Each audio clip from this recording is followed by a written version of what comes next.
My friend, Steve Miller Band. This is probably one of my favorite songs, and honestly, I'm probably going to do a disservice. I just can't get close to it. It's weird. I want to have my electric, have some pedals, but you could do what I can't do right here. Let me show you all the different parts. You put them together and have fun.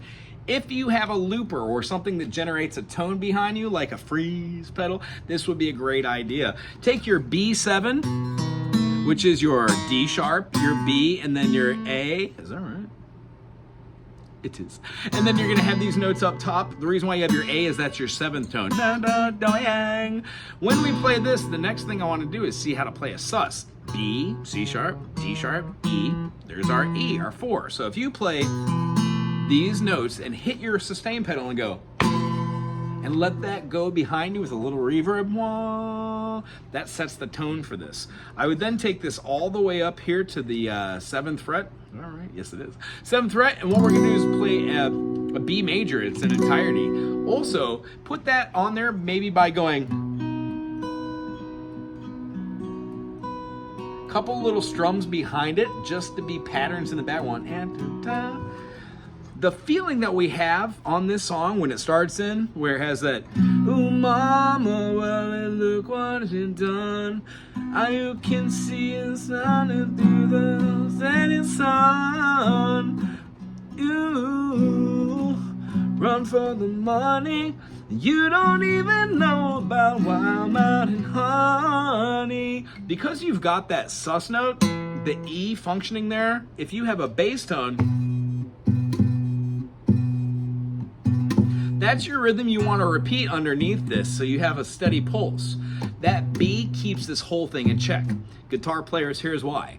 B major, B, C sharp, D sharp, E, F sharp, G sharp, A sharp, and B represents B major, but we want a B7, giving us the A natural, and then we want a sus to boot, which means we're gonna have that E. The shape you do here is the same shape you do here, and you play around with this.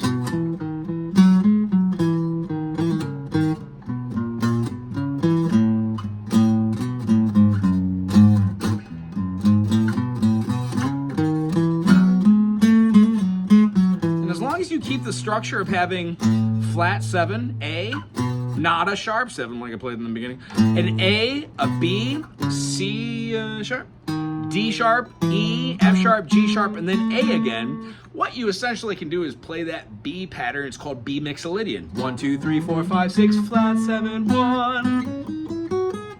Wherever you do this, that's where you're gonna get your groove. Now, you can also play like, which is gonna be your E major.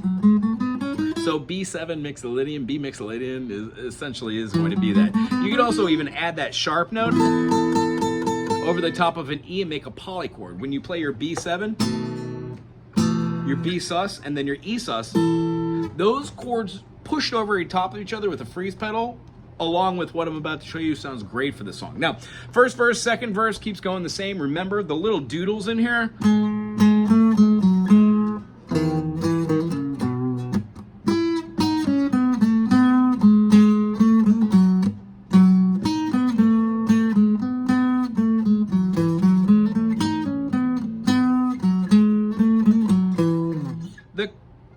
Fun part is playing octave to octave.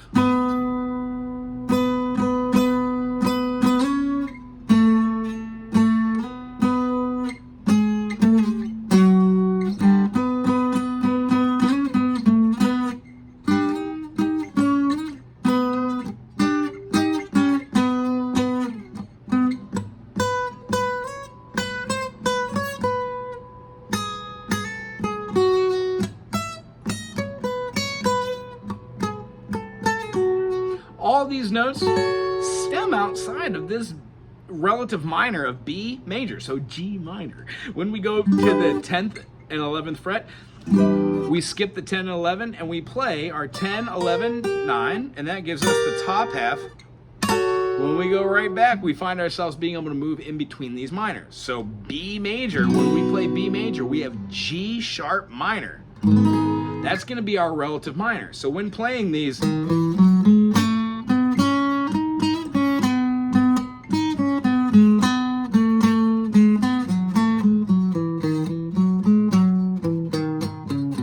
could also play your G natural minor.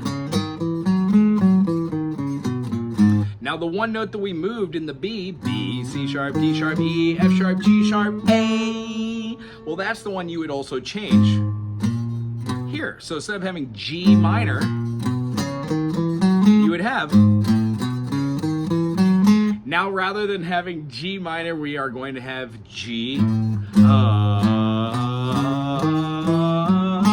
Phrygian. Or you might even be able to do Locrian.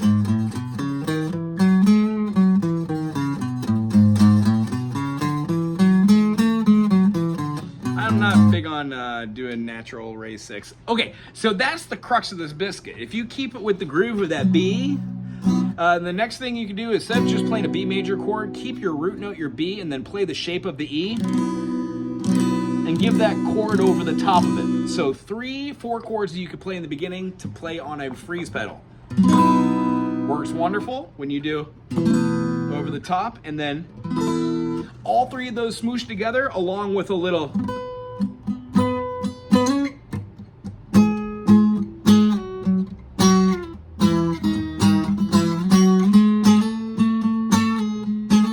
doing that. I'm playing this one down here with a downstroke. The back fat from my finger is muting the G string above it, and when I play my finger across it, it mutes the B string, and then I put my finger all the way up top to get that octave.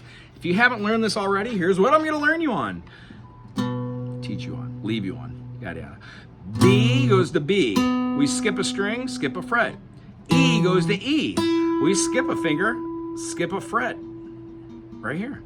When we go right here and we're going to be playing our third note up, B, E, and then right here we get an A. Instead of going right here, we need to go here. They stagger. That's our octave. Then again, above it, and stagger. This is a great exercise to get your fingers doing octaves. If you play those,